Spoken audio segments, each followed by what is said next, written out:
Value-based care really should be called value-based contract. And to demonstrate what I mean by that, I created a financial simulation model that you can go to vbcsim.pcplens.com and play with it over there. So this is the model. There's 7 different steps on the top, and every single page has some instructions. Step 1 obviously is configure the ACO, and you can use some of the configuration that I have provided, or you can start adjusting the variables on your own.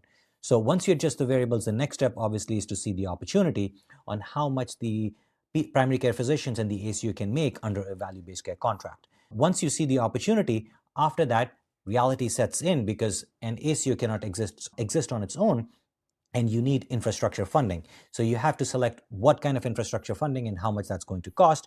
And also there's a per PCP burden because primary care physicians also now have to perform a lot of administrative tasks, and that takes time away from seeing patients.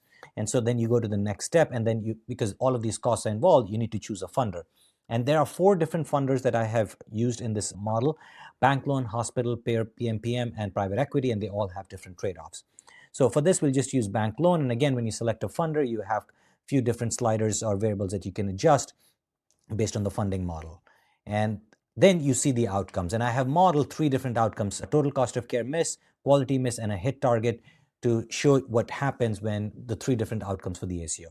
And let's say if you do end up hitting the target and the ACO makes money and the primary care physicians did make some money, then you can take this model and you can project it forward for several years and see what happens to the ACO. And most ACOs actually will end up failing. And there's a nice little table to show when and how the ACO fails. And if you really want to dig into more details, you can run what's called a Monte Carlo simulation, in which you can randomize different variables and look at the probability distribution of all the different outcomes, and in both the first year and multi-year models. So I hope this was a very, very quick run through of the model. There is a more detailed video on my YouTube channel, and you can also access this on pcplens.com. Again, take care. Thank you.